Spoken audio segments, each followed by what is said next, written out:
Whatever you think you came here for today, what you really want is a birth of a new consciousness. I really want a birth of a new consciousness. Together? I really want a birth of a new consciousness. And I want it now. Together? And I want it now. Now, what is this birth of a new consciousness I'm talking about? Well, I once had a guy say to me, why do you use words like consciousness? What does that even mean? And I said to him, I don't know, what do you want it to mean? It's a something, it's a movement, it's an energy, it's a vibration, it's Christmas. We can define these things with our heads all we want to, but what's your heart say? What is the birth? What is being called forth within each one of us today? What is being called forth within you right now is the birth of a new consciousness, and you cannot hold it back. It's coming forth in you, but it takes two qualities. We're going to talk about those today.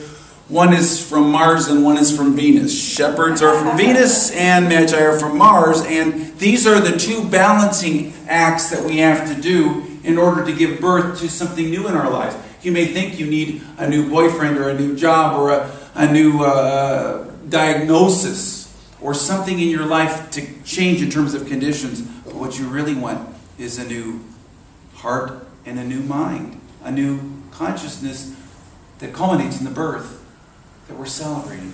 You remember that old poem? You probably heard it. If Christ in 1,000 times in Bethlehem be born, if he is not born in thee, thy soul is all forlorn. You heard that one before? I grew up hearing that one. And basically, it's a lot of these and thous, but it's saying Christmas happens every day. My Christmas happens every day. Together? My Christmas happens every day. And your Christmas happens every day to the extent and only when you take your spiritual step. You take your spiritual step.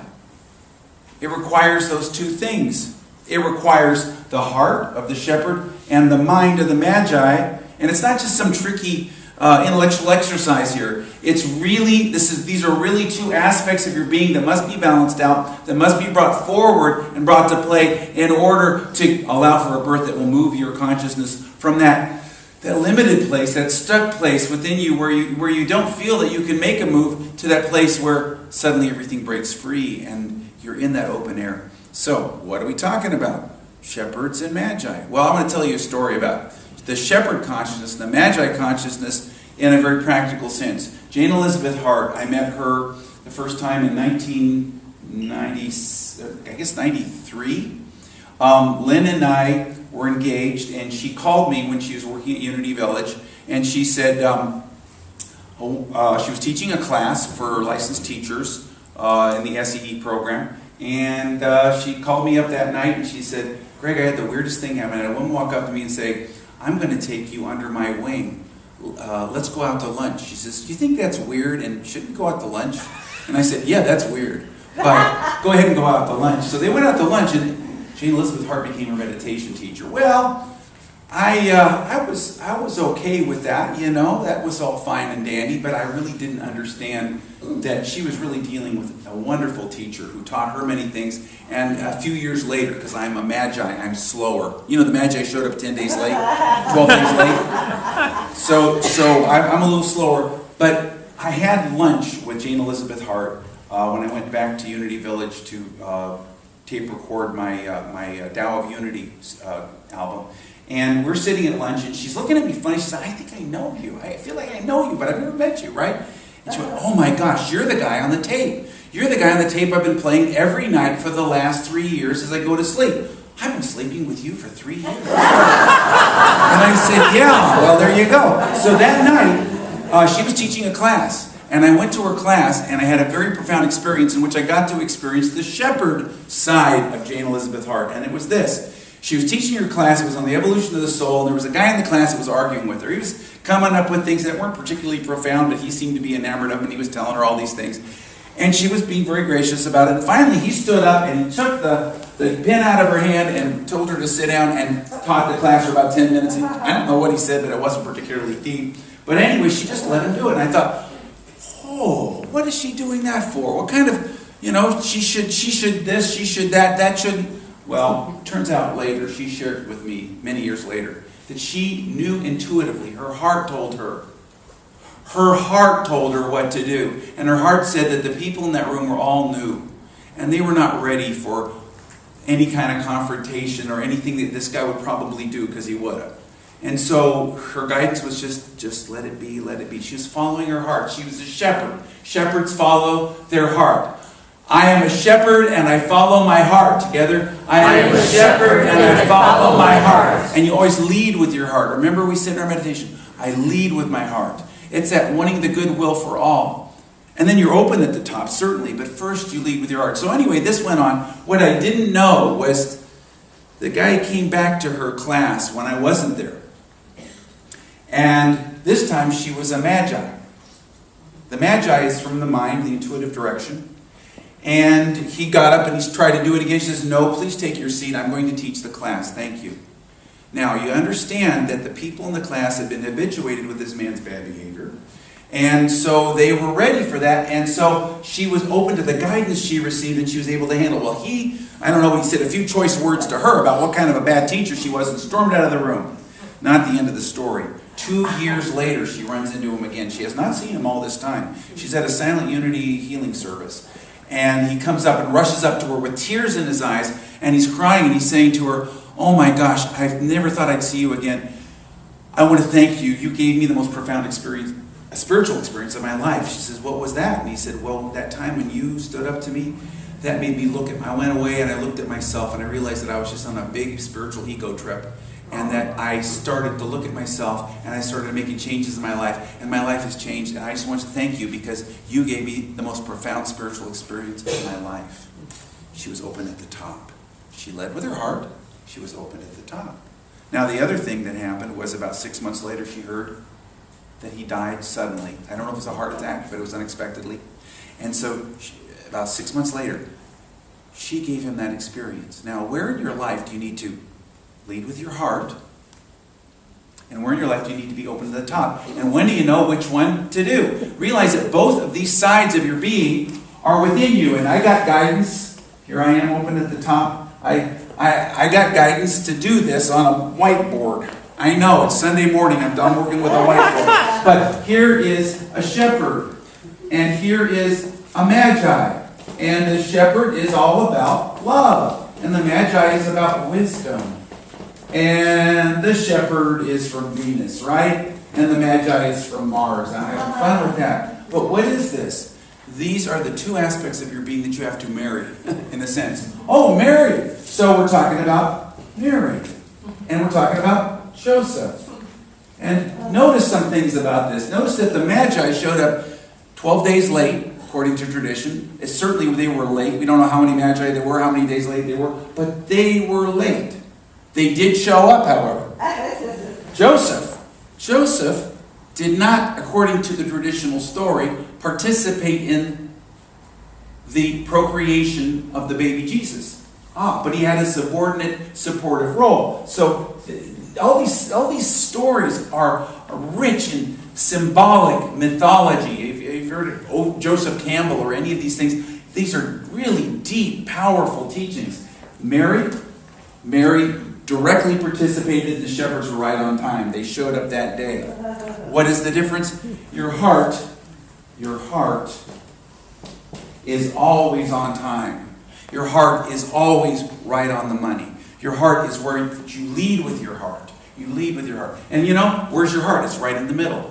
And some people think that's where the symbol of the cross, the heart's right here. It's in the middle. It's the halfway point. The bridge between heaven and earth, between the lower and the higher self, between the two aspects, your divine and your human. And so the heart is always on time. Whereas the mind shows up a little late and has a subordinate role, but it's still important.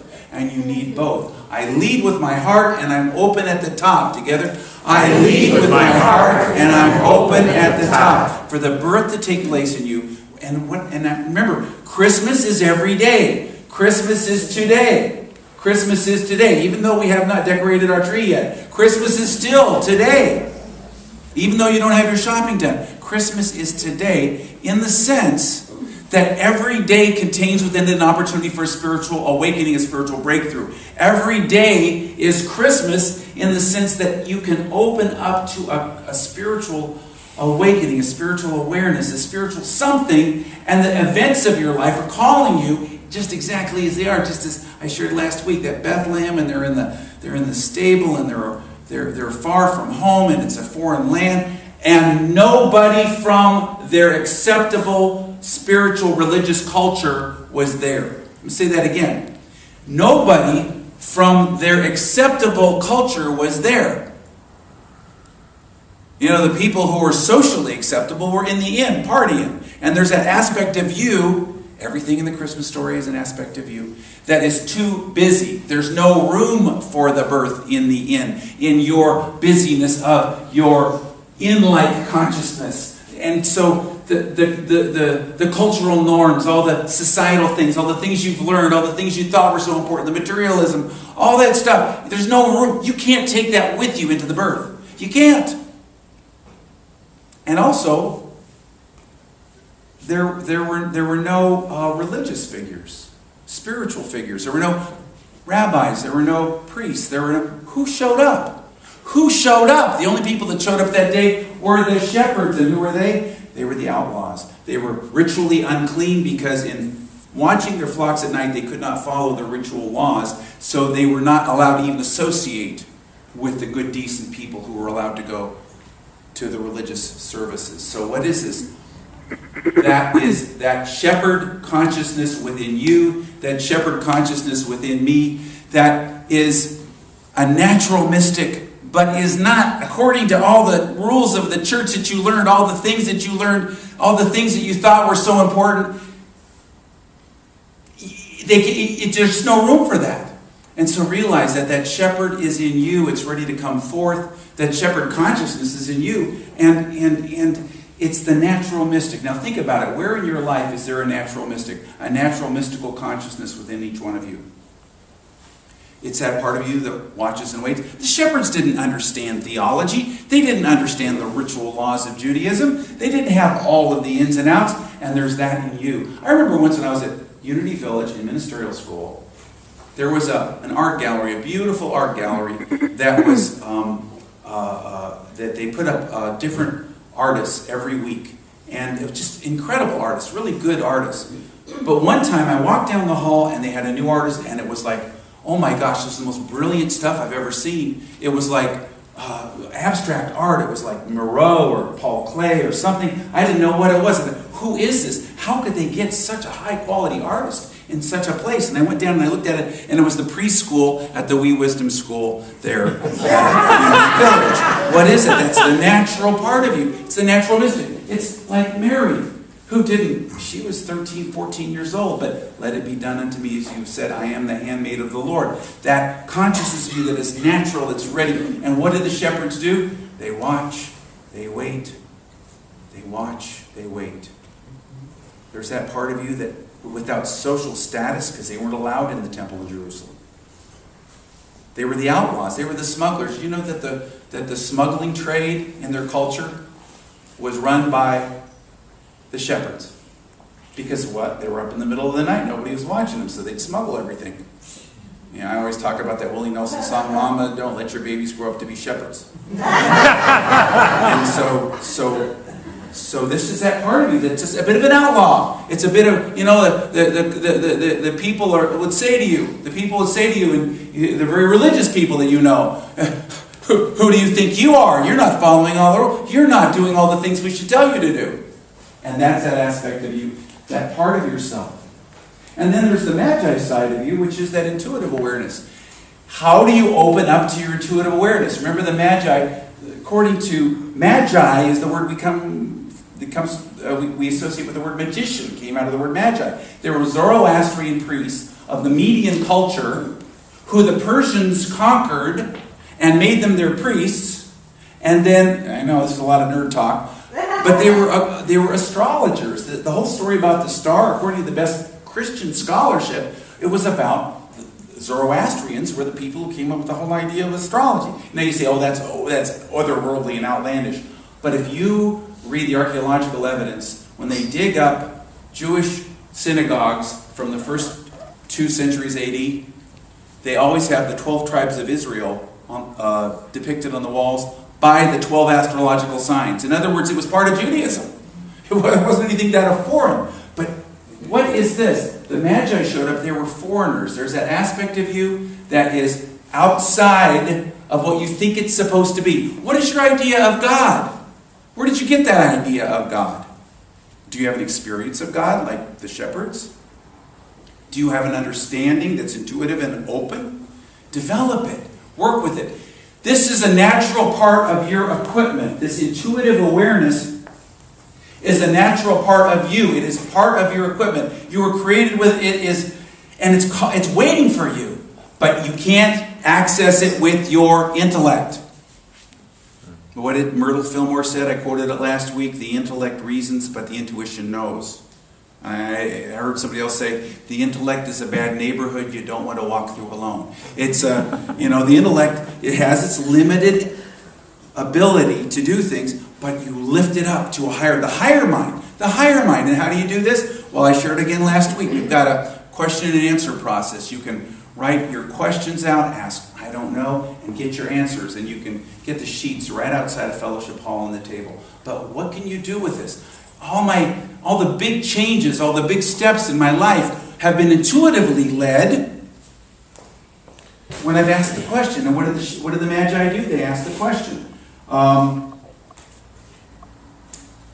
So the Magi showed up and they came to Jerusalem and they asked, where is the baby born to be the King of the Jews? We saw his star in the east. We've come to worship him. They asked the question.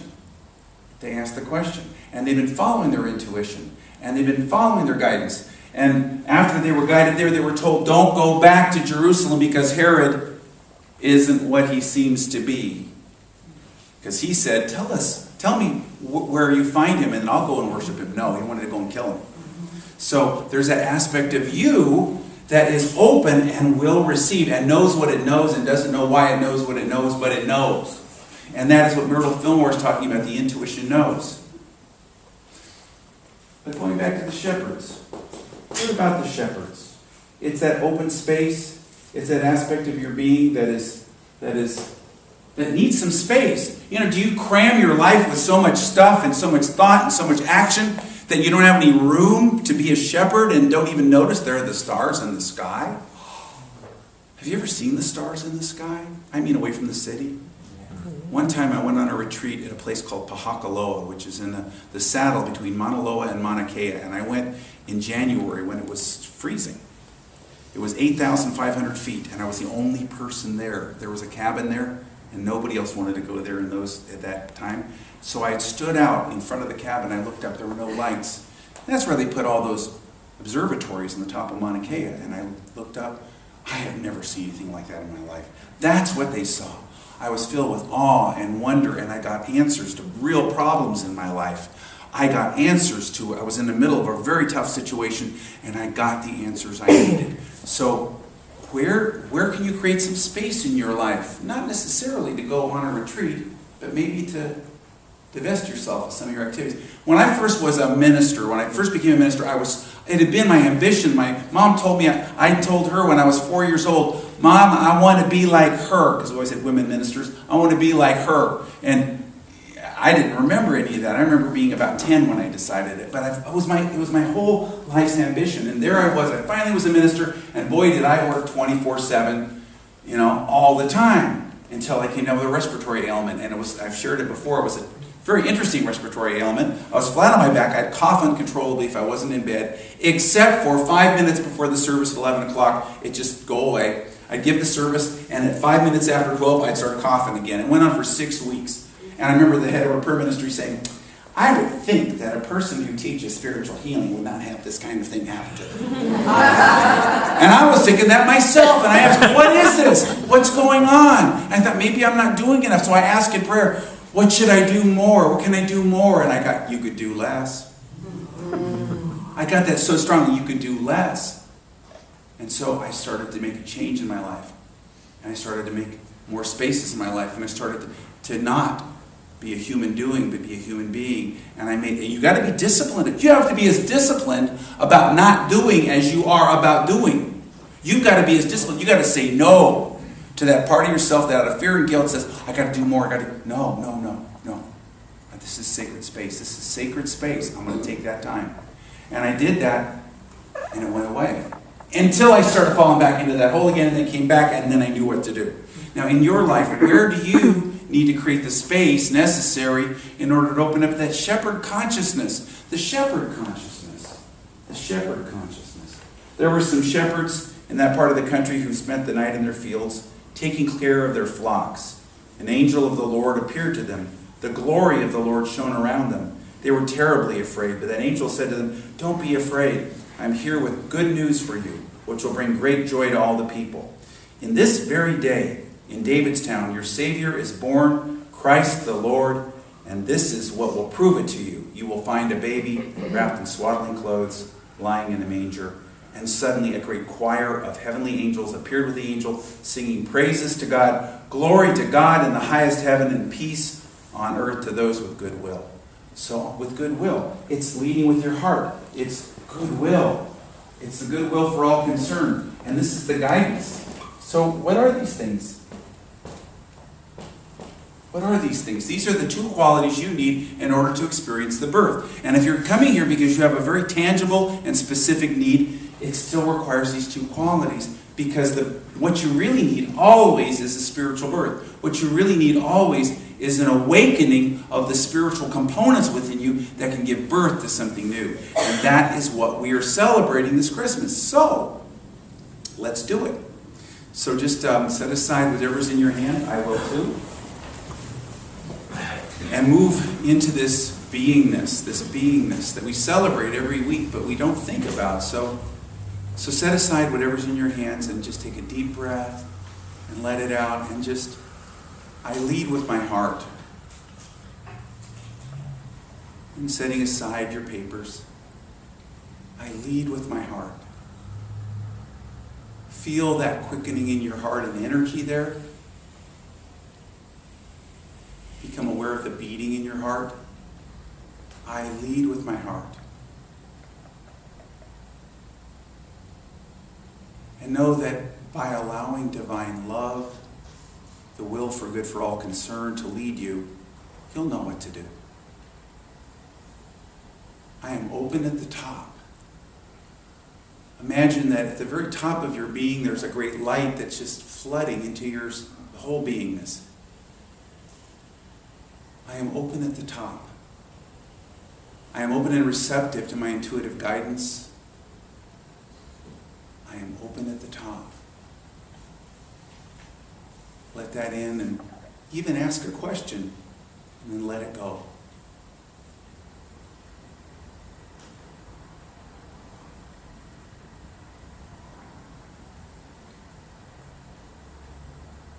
Thank you, God, that we're ready. We're getting ready for Christmas being an everyday experience, the birth taking place in us in every now moment, the spiritual awakening being a real part of us. We lead with our heart. We open at the top. The balance of love and wisdom. Thank you, God. And so it is. I invite you now to take a deep breath and let it out. Set aside all papers in your hands, pens, anything, and open your hands, open your hearts, and be open at the top. We're going to take as our theme statement, our meditation affirmation. I lead with my heart, and I am open at the top. Like the shepherds, I lead with my heart. Like the Magi, I'm open at the top to be guided. I lead with my heart in divine love, in a spirit of goodwill, the will of good for all, which is truly divine love, wanting the highest and best for all, not just for myself. I lead with my heart. And like the shepherds who were the outsiders of their culture, they were the natural mystics who just sat in the silence, in the dark, watching and waiting. I get in touch with that heart of me, that watches and waits. Maybe being aware of your beating heart in your chest. Or if you can, the energy that flows in that energetic heart within you. That sense of compassion and goodwill, which you exercise through an act of will, even when it's somewhat difficult to do so. I lead with my heart. Like the shepherd, I'm a natural mystic, and I sit in the quiet, watching with my heart, the eyes of my heart. And then something happens. The shepherd looks up and sees the heavenly host, the stars. They believed in their culture that every star was an angel. And is it any wonder that they heard them singing the cosmic music, the music of the spheres? So in the quiet of your heart that watches and waits, look up with the eyes of your heart and experience the starlight that sings.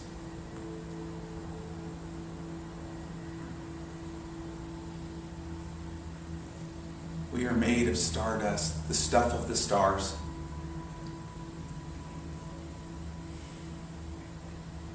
I lead with my heart. And where there's something in my life that has been on my mind, that I've been pondering over, I first get in touch with this natural space of openness, watching, waiting. It may feel like I'm in the dark. When I look up, there are stars singing to me. I take a moment to feel my heart beating in my chest, to feel the energy of my heart, to look with my heart, watch, and then to look up with my heart, see the starlight, and listen to the music.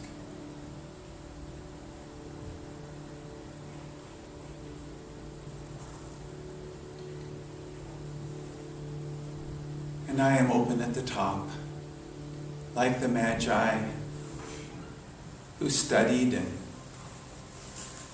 learned and followed what they received as intuitive guidance. I am open at the top of my being, and I am being intuitively aligned and attuned to that specific guidance that I need in order to make real the spiritual birth, the change of consciousness within me. I am open at the top, open and receptive to intuitive awareness. Part of me, intuition is a natural part of me. It's part of my natural equipment. And so I imagine myself open at the top. But just as the Magi, I have to ask the question, where is this birth to take place, they asked. But open at the top. Ask your question. And in the quiet, receive it. Receive your answer.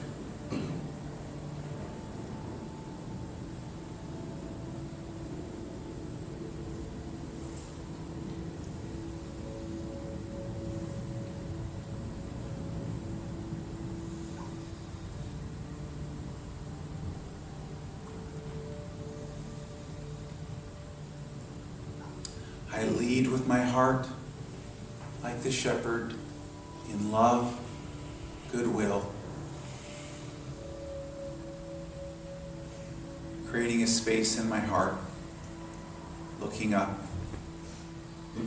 seeing and hearing the starlight of which I am made.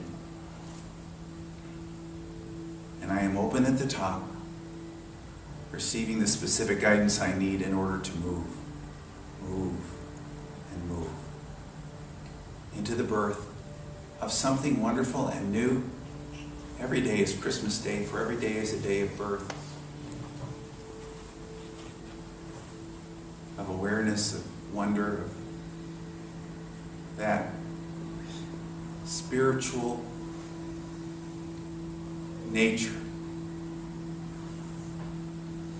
Thank you, God.